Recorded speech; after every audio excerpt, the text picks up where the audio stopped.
ایک دن میرا شوہر گھر آیا تو مجھے کہنے لگا، اٹھو تیاری کرو، آج میں آپ کو آپ کی امی کے گھر چھوڑ دوں گا، میں شہر جا رہا ہوں 2 دن کے لیے۔ تو میں بہت خوش ہوئی، جلدی سے میں نے بیگ بنایا اور بچوں کو ساتھ لے کے چلی گئی۔ میں جیسے ہی اپنے ابو کے گھر گئی، دروازہ کھولا تو سامنے امی اور ابو دونوں بیٹھے تھے، کھانا کھا رہے تھے، اچار اور چٹنی کے ساتھ۔ میں نے پوچھا، ابو آپ نے تو کبھی اچار اور چٹنی کے ساتھ کھانا نہیں کھایا تھا؟ ابو نے کہا، بیٹا کبھی کبھی دل کر جاتا ہے۔ تو میری بھابھی وہیں پہ آ گئی۔ میری بھابھی مجھ سے ملتے ہی پوچھا، کیا رہنے آئی ہو؟ تو میں نے خوشی سے کہا، جی 2 دن کے لیے میں رہنے آئی ہوں۔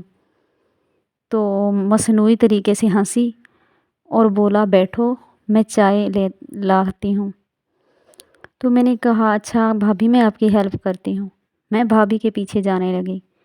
ابھی میں ان کے روم میں نہیں گئی تھی، بھابھی اور بھائی میں آپس میں لڑائی ہو گئی۔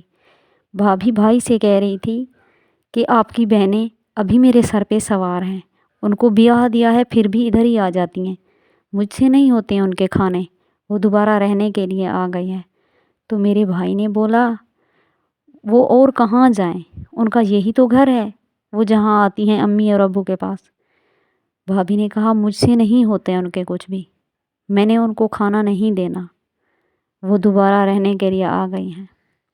میں نے جب یہ بات سنی تو واپس آ گئی اور کال ملائی اپنی ساس کو۔ میں نے کہا، امی آپ کہاں ہیں؟ میں آ جاتی ہوں۔ امی نے کہا، ٹھیک ہے آپ آ جائیں۔ تو میری امی اور ابو نے پوچھا، کیوں کیا ہوا ہے؟ میں نے ان کو کوئی بات نہیں بتائی، بس یہی کہا ہے کہ میری ساس آ گئی ہیں تو میں گھر واپس جانا چاہتی ہوں، وہ کیا سوچیں گی کہ میں اپنی امی کے گھر آ گئی ہوں۔ میں جیسے ہی سارا راستہ روتی گئی اور اپنے ہونٹوں کو دانتوں میں دیتی گئی کہ میں اتنی پرائی ہو گئی ہوں، اب میرے باپ کے گھر میں بھی ہماری جگہ نہیں ہے۔ بھابھیاں کسی کو بھی برداشت نہیں کرتی۔ مجھے پل پل رونا آیا۔ میں گھر میں اپنے بھائیوں کی، اپنے ابو کی بہت لاڈلی تھی، اب وہ لاڈ پیار سب کچھ ختم ہو گیا تھا۔ ابو اور بھائی چاہتے تھے میں رہوں، لیکن پھر بھی میں آ گئی، مجھے میری بھابھی برداشت نہیں کرتی تھی۔ اللہ پاک سب بیٹیوں کے بس نصیب اچھے کرے، ان کو اپنے گھروں میں جگہ دے۔ بھابھیاں کسی کی بھی برداشت نہیں کرتی، بیٹیاں پرایا دھن ہوتی ہیں، اللہ پاک ان کو ان کی گھروں میں آباد رکھے۔ بھابھیاں کسی کو بھی برداشت نہیں کرتی۔